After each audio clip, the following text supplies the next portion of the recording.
Hi everyone, so today we are going to talk about analysis of variance, ANOVA. So these are the key points from the last lecture about inferences for regression. We went through the assumptions and conditions and also the standard error for the beta coefficient. And also we talked about hypothesis test for beta coefficients and also 95 confidence interval for beta.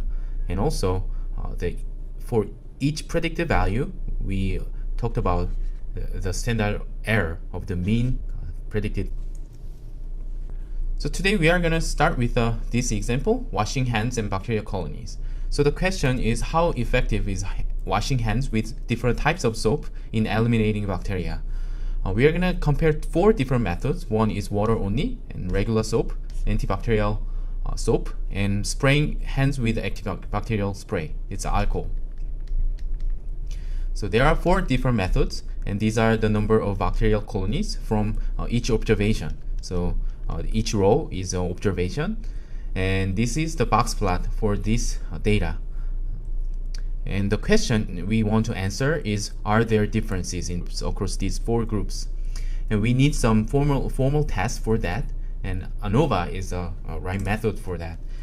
Before going into the actual test, we want to talk about the intuitions in testing whether the means of several groups are equal. So if you see these 2 graphs, which one does seem to have same versus different means? So I will say this seems to have the same means and this has different means. But the mean value in both figures are actually the same. And why do they look different? It's really because of the variance.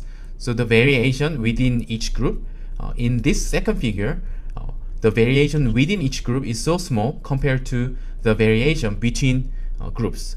So therefore, the differences between the means really stand out. So to answer the question about whether these groups have the same or different means, we need to compare the differences between groups with the variation within the groups. Okay? So that's basically the F test. How we can compare the differences between and within groups. So our goal here is to compare 2 variances, one for between group and one for within group. So we use the fact we learned in a previous lecture. For quantitative data, let's say sample mean is a y bar, and mean of y bar equals population parameter mu. This is the mean of sampling distribution. The standard deviation of sampling distribution is the population parameter sigma divided by square root of n. Therefore, we can calculate sigma in 2 different methods and compare. One using this y bar that is between, and the other using all the data that is within. These are y bar, 37.5 for alcohol spray, and 92.5 for ABS, and 106 for soap, and 117 for water. We can treat each group as each sample, right? Sample with the same mean. And then in the population level variance or standard deviation is going to be standard deviation of y bar if they are same times square root of n. This is standard deviation of the group, so sigma, and square of this is the population level variance. And if we use all the data, we can calculate the pooled variance or pooled standard deviation, and in this way we can also calculate the sigma square. So this variance of y bar times n is the between mean square, treatment mean square. Basically, the population level variance calculated based on the difference across groups. And pooled variance is within mean square error, error mean square. These are different terms for the same thing, and this is the sigma square group level population levels variance estimated with all the data. We will use the ratio of these 2, the between mean square or treatment mean square divided by the within mean square as a test. So for the hypothesis testing, null hypothesis will be mean of 4 groups are same. mu1 equals mu2, mu3, mu4. That is a group mu, so group mean is the same. And therefore, if this is true, this should be same. If each group has the same mean, the variance calculated based on y bar should be same with the actual group level sigma, right? so they should be 1. And this ratio follows F distribution. So F distribution depends on 2 degrees of freedom, numerator and denominator. The numerator degree of freedom is from MST, Treatment mean square. So that is K minus 1. Here, K is the number of groups.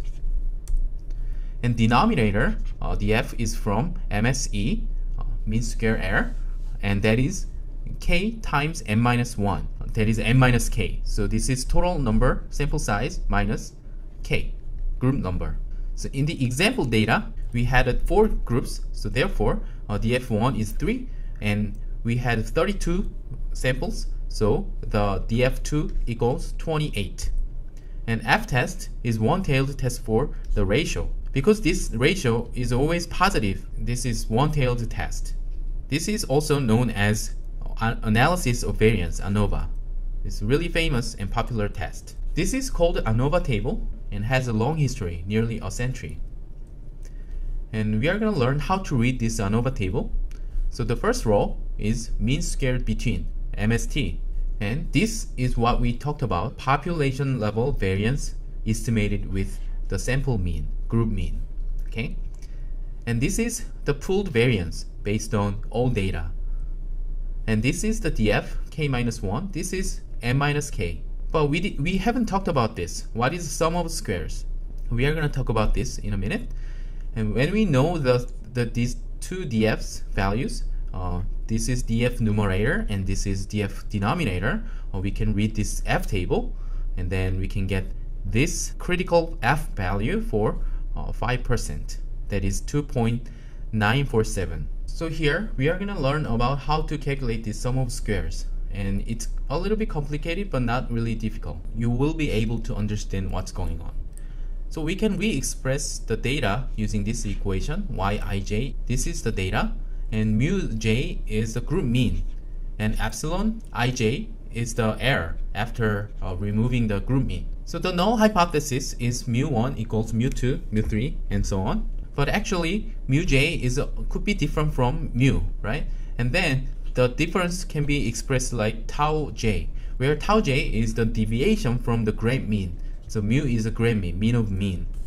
And we can rewrite our null hypothesis equals tau 1 equals tau 2 equals, and so on. If this is the same, this should be true. But there should be error, right? And tau j hat equals yj bar minus y. This is grand mean, and this is the mean of observed group mean. And epsilon ij equals yij, actual data, minus group mean. Okay, so these are all true. And then we can re-express the yij using these values. So this is a grand mean plus tau j hat, difference between this group mean and grand mean, plus each data point from the group mean. Okay, this is mu, and this is tau j, and this is epsilon ij. As we talked about above, this is mu j. Okay, so basically we deconstruct the yij using grand mean plus treatment effect plus residual. So this is the equation we just talked about, and I'm going to reiterate this equation using the actual data. So this is yij, observation, each number is yij, and this is group mean, treatment means, and this is grand mean. So if we just mean everything, get the mean of all the data, that is 88.25. We can calculate the difference between the group mean and grand mean by subtracting this from this, and that becomes minus 50.75, and we can subtract this from this, and then that is 4.25, and then subtract this from this, that becomes this, and so on. We can also calculate the difference between data and the group mean, so this and this. Okay, so that is 51 minus 37.5 is 13.5, and then this subtract this is this, and so on. And 70 minus 92.5 is this, and we can express this observation is grand mean plus treatment effect plus residuals. The sum of squared of all these values, these treatment effects, that is the treatment sum of square, this one. calculate sum of squares of all these values, these residual values, that is error sum of squares. Okay, so this is this value, this is this value. And given that we have degree of freedom, if we divide this by this df, degrees of freedom, we can get the mean square error. So mean square treatment becomes this divided by this, that's that, and this divided by this is that. So the F ratio is the ratio between this mean square t and mean square error. And then we can test whether this F test is surprising or not using p-value. There are assumptions and conditions. One is independence assumption. Groups must be independent of each other, and data within each treatment group must be independent. So this is about observation and this is about group. But it's really hard to make sure they are independent, and therefore we are okay with this randomization condition as always. And we have another assumption, that is equal variance assumption. Each group has to have similar spread. So using the residual plot, we can plot the residuals after removing the group mean, and then we'll see the spreads are similar or not across groups. And also we have normal population assumption. There's a nearly normal condition across groups. We can use the normal probability plot using all the residuals. But this ANOVA is an omnibus test similar to chi-square, so we don't know which group is really different from which group. So for that, we can use the pooled t-test that we learned before, but we need a little tweaks. In this case, we are not using the standard deviation for each group. We are using the standard deviation calculated based on the whole group, and degree of freedom is n-k here. Otherwise, it's the same. So why we are doing this? Because we have more than two groups, so pooled standard deviation based on the whole group is better estimate than this weighted mean of the two groups standard deviation. And degree of freedom is n-k because we have groups, we are using n-k. Otherwise, it's the same. Therefore, for example, if we want to compare water only with antibacterial soap, the null hypothesis is going to be there's no difference, and standard error will be this. So similar to this, but as pooled is a little bit differently calculated. And degree of freedom is a little different, but basically same. So this is two group case and this is multi-group case. Because we are doing multiple comparisons, because for example, if we have the four groups, we can do many different types of comparisons, right? And therefore we have to correct for the multiple comparisons. If we do multiple tests, the error rate adds up. When alpha is 0.05, if we have 10 tests, the error rate will be 1 minus 0.05 to the 10. That is almost half, 0.4013. So that's not ideal. We still want to control the total error rate under alpha. That's we call family-wise error rate. So we have a family of tests, and therefore we want to control our error rate for the family level. So there are many methods to control family-wise error rate under alpha, and the most popular one is Bonferroni. That is simply divided by the number of tests. It's based on this Boole's inequality. So 1 minus alpha each test to the m is smaller than the maximum value will be this. Therefore, if we divide the group level alpha that we want divided by the number of tests, that will be the alpha for each test.